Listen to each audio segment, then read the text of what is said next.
জুলাই জাতীয় সনদ অন্তর্ভুক্ত করে নভেম্বরেই গণভোট করতে বিশিষ্ট ব্যক্তিদের সরকারের প্রতি আহ্বান। নিরপেক্ষতা প্রশ্নে বিএনপি, জামাত, এনসিপি ও সরকার মুখোমুখি। এনসিপি সহ ৯ দলের জোট গঠনের সম্ভাবনা। জুলাই আন্দোলনে কোনো মাস্টার মাইন্ড ছিল না, আসিফ মাহমুদ। টর্চলাইট জ্বালিয়ে ব্রাহ্মণবাড়িয়ায় দুদল গ্রামবাসীর মধ্যে সংঘর্ষ।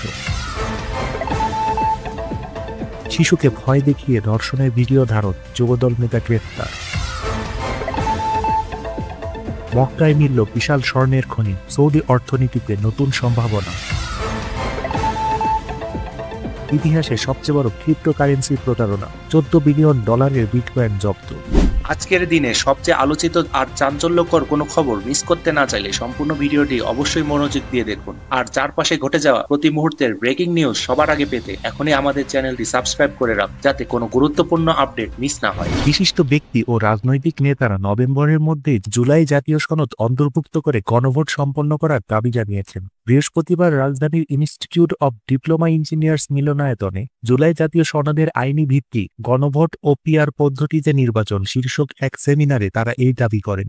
বাংলাদেশ সুপ্রিম কোর্টের হাইকোর্ট বিভাগের সাবেক বিচারপতি ফরিদ আহমেদ বলেন, জুলাই সনদের আইনি ভিত্তি দিতে না পারলে অন্তর্বর্তী সরকার ব্যর্থ হবে। তিনি পিআর পদ্ধতি নির্বাচনের পক্ষে মত দেন, যা স্বৈরাচারী ব্যবস্থা পরিবর্তন ঘটাবে। জামায়াতে ইসলামের সেক্রেটারি জেনারেল অধ্যাপক মিয়া গোলাম পারোয়ার অভিযোগ করেন, একটি দল জুলাই সনদ বাস্তবায়নের জন্য ঘোলাপানিতে মাছ শিকার করছে এবং জাতীয় নির্বাচনের দিনে গণভোট করার প্রস্তাব দিচ্ছে, যা সম্ভব নয়।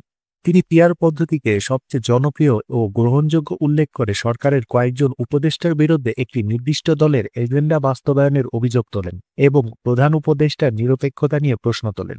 ইসলামী আন্দোলনের মহাসচিব অধ্যক্ষ মাওলানা ইউনুস আহমেদ বলেন, জুলাই সনদের আইনি ভিত্তি ও বাস্তবায়ন না হলে শহীদদের রক্তের সঙ্গে গাদ্দারি করা হবে। তিনি জাতির স্বার্থে জামায়াতে ইসলামের উত্থাপিত পিআর পদ্ধতি সহ 5 দফা দাবি মেনে নেওয়ার আহ্বান জানান। সেমিনারে বিভিন্ন রাজনৈতিক দলের নেতা, শিক্ষাবিদ ও পেশাজীবী সংগঠনের নেতারা উপস্থিত ছিলেন। বাংলাদেশে আসন্ন জাতীয় নির্বাচনকে সামনে রেখে প্রভাবশালী রাজনৈতিক দলগুলোর মধ্যে অন্তর্বর্তী সরকারের ভূমিকা নিয়ে গুরুতর অভিযোগ উঠেছে। বিএনপি সরকারের নিরপেক্ষতা নিয়ে প্রশ্ন তুলছে, জামায়াতে ইসলামী ষড়যন্ত্র তত্ত্ব উত্থাপন করছে এবং জাতীয় নাগরিক পার্টি এনসিপি সেফ এক্সিট নিয়ে প্রশ্ন তুলেছে। এই দলগুলো পূর্বে সরকারকে সমর্থন দিলেও এখন তাদের এই অভিযোগগুলো রাজনৈতিক মহলে তীব্র সমালোচনার জন্ম দিয়েছে। বিএনপির অভিযোগ, সরকারের কিছু উপদেষ্টা এবং প্রশাসনের রদবদল ও পদায়নে পক্ষপাতমূলক ইঙ্গিত সরকারের নিরপেক্ষতা ক্ষুণ্ণ করছে।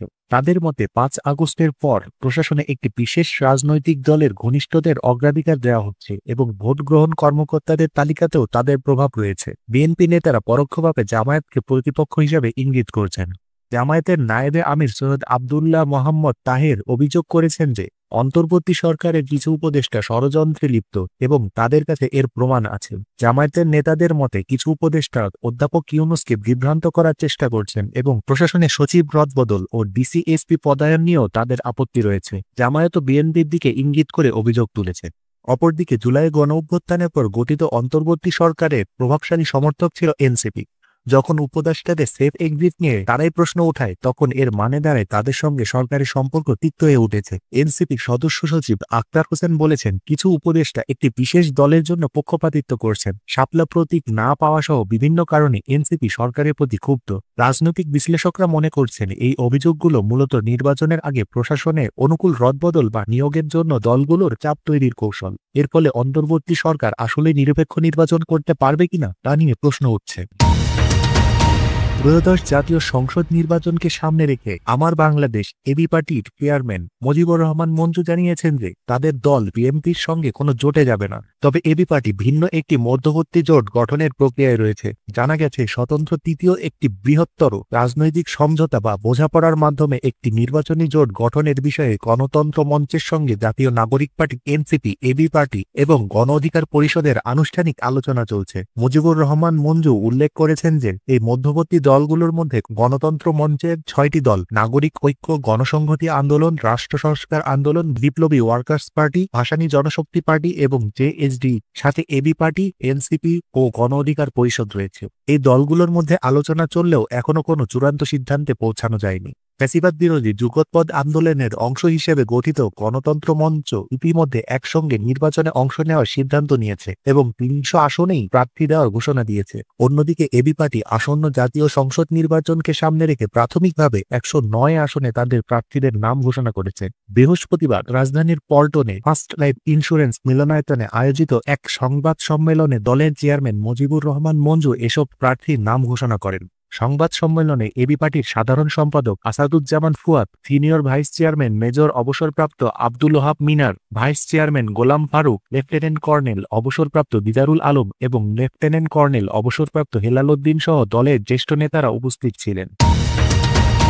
রাজধানীর চানখারপুল এলাকায় ২০২৪ সালের আগস্টে সংগঠিত মানবতাবিরোধী অপরাধের মামলায় আন্তর্জাতিক অপরাধ ট্রাইব্যুনালে সাক্ষ্য দিয়েছেন স্থানীয় সরকার মন্ত্রণালয় এবং যুব ও ক্রীড়া মন্ত্রণালয়ের উপদেষ্টা আসিফ মাহমুদ সজীব ভুঁইয়া। বৃহস্পতিবার বিকেল ৩টার পর ট্রাইব্যুনাল ১-এর চেয়ারম্যান বিচারপতি মোহাম্মদ গোলাম মর্তুজা মজুমদারের নেতৃত্বাধীন বিচারিক প্যানেলে তিনি এই সাক্ষ্য দেন। উপদেষ্টা আসিফ ট্রাইব্যুনালের দায়ীদের সর্বোচ্চ সাজার দাবি করে বলেন যে জুলাই আন্দোলনে কোনো মাস্টারমাইন্ড ছিল না, বরং সবার মতামত নেওয়া হতো। এর আগে গত ৯ অক্টোবর তিনি প্রথম দফা সাক্ষ্য দিয়েছিলেন, যা শেষ না হওয়ায় অবশিষ্ট জবানবন্দি গ্রহণের জন্য আজকের দিন ধার্য করা হয়েছিল। ১৯ নভেম্বর সাক্ষী হিসেবে আসিফ মাহমুদ তার সাক্ষ্যে জুলাই আগস্ট আন্দোলনের পুরো পটভূমি তুলে ধরেন। তিনি গত বছরের ৫ই আগস্ট চানখারপুলে আইন শৃঙ্খলা রক্ষাকারী বাহিনীর নৃশংসতার বিবরণ দেন এবং ডিবি পরিচয়ে রাতের আধারে তাকে গুম করার কথাও জবানবন্দিতে উল্লেখ করেন। এসব ঘটনার জন্য তিনি সাবেক প্রধানমন্ত্রী শেখ হাসিনা ও সাবেক স্বরাষ্ট্রমন্ত্রী আসাদুজ্জামান খান কামাল সহ সরাসরি জড়িতদের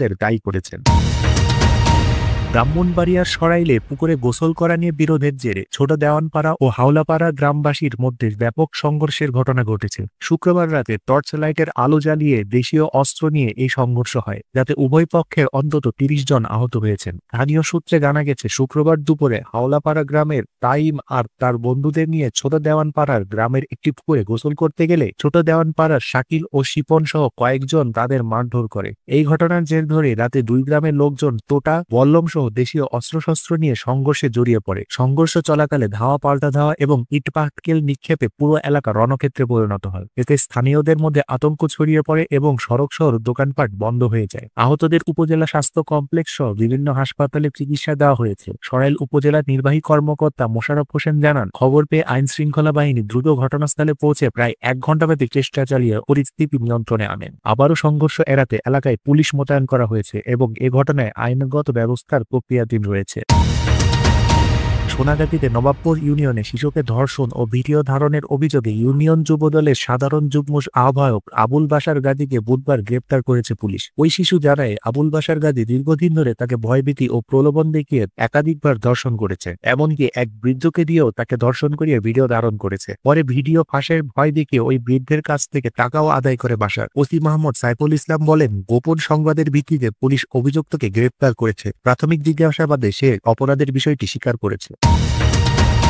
মধ্যপ্রাচ্যের মুসলিম অধ্যুষিত রাষ্ট্র সৌদি আরবের পবিত্র নগরী মক্কায় সম্প্রতি আবিষ্কৃত হয়েছে একটি বিশাল সোনার খনি, যা প্রায় ১২৫ কিলোমিটার এলাকা জুড়ে বিস্তৃত। এই খনি ভাণ্ডারকে দেশটির ইতিহাসের সবচেয়ে বড় আবিষ্কারগুলোর একটি হিসাবে দেখা হচ্ছে এবং এটি সৌদির অর্থনীতির জন্য এক নতুন দিগন্ত উন্মোচন করতে যাচ্ছে। সৌদি রাষ্ট্রীয় খনিজ কোম্পানি মাআদেন জানিয়েছে যে মানসুরা মাসারা সোনার খনির দক্ষিণাঞ্চলে পরিচালিত সাম্প্রতিক অনুসন্ধানের উচ্চমাত্রায় সোনার উপস্থিতি শনাক্ত হয়েছে। পরীক্ষাগারে বিশ্লেষিত নমুনায় দেখা গেছে যে প্রতি টন মাটিতে ২০.৬ গ্রাম পর্যন্ত সোনা রয়েছে, যা আন্তর্জাতিক মানদণ্ডে অত্যন্ত সমৃদ্ধ হিসেবে স্বীকৃত। তাদের মতে এই ১২৫ কিলোমিটার এলাকা জুড়ে গড়ে উঠতে পারে একটি গ্লোবাল গোল্ড বেল্ট, যা সৌদি অর্থনীতিতে এক নতুন অধ্যায় খুলে দিতে পারে। এই আবিষ্কারকে সৌদি সরকারের ভিশন ২০৩০ উদ্যোগের অন্যতম গুরুত্বপূর্ণ সাফল্য হিসাবে দেখা হচ্ছে। তেলের উপর নির্ভরতা কমিয়ে দেশটি এখন খনিজ, প্রযুক্তি ও শিল্প খাতকে অর্থনীতির নতুন চালিকা শক্তি হিসেবে প্রতিষ্ঠা করতে এগিয়ে যাচ্ছে, যার ফলে সৌদি আরব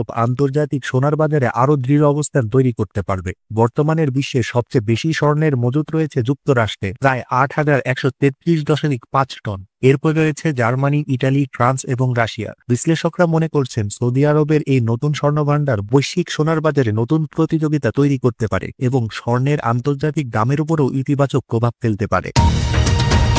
কম্বোডিয়ার ব্যবসায়ী চেন জি এর বিরুদ্ধে একটি বিশাল ক্রিপ্টোকারেন্সি কেলেঙ্কারির অভিযোগ আনা হয়েছে, যেখানে যুক্তরাষ্ট্র সরকার $14 বিলিয়ন বেশি মূল্যে বিটকয়েন জব্দ করেছে। প্রিন্স গ্রুপ এর প্রতিষ্ঠাতা চেন জি তার প্রতিষ্ঠানের মাধ্যমে বিশ্বজুড়ে অনলাইনে মানুষকে বিনিয়োগের নামে প্রতারিত করার একটি সাইবার সাম্রাজ্য গড়ে তুলেছিলেন। মার্কিন প্রসিকিউটররা চেন জি এর বিরুদ্ধে ওয়ার ফ্রড, কনস্পিরেসি ও মানি লন্ডারিং এর অভিযোগ এনেছেন। আদালতের নথি অনুযায়ী প্রিন্স গ্রুপ কম্বোডিয়াতে 10টি স্ক্যাম সেন্টার পরিচালনা করত। সেখানে ভুয়া সামাজিক যোগাযোগ মাধ্যম অ্যাকাউন্ট থেকে প্রতারণা চালানো হতো এবং মানব পাচার ও জোরপূর্বক শ্রম ঘটনাও ঘটত। মার্কিন সহকারী অ্যাটর্নি জেনারেল জন আইজেনবার্গ এটিকে ইতিহাসের সবচেয়ে বড় আর্থিক অভিযান ও বিটকয়েনের জব্দের বৃহত্তম ঘটনা বলে বর্ণনা করেছেন। দোষী প্রমাণিত হলে চেন জির 40 বছর পর্যন্ত কারাদণ্ড হতে পারে। দর্শক, বলুন তো আজকের কোন খবরটি আপনার মনকে সবচেয়ে বেশি নাড়া দিয়েছে? আপনার ভাবনা কমেন্ট বক্সে লিখুন। আর এমন সব তাজা খবরের জন্য আমাদের চ্যানেলটি এখনই সাবস্ক্রাইব করে রাখুন।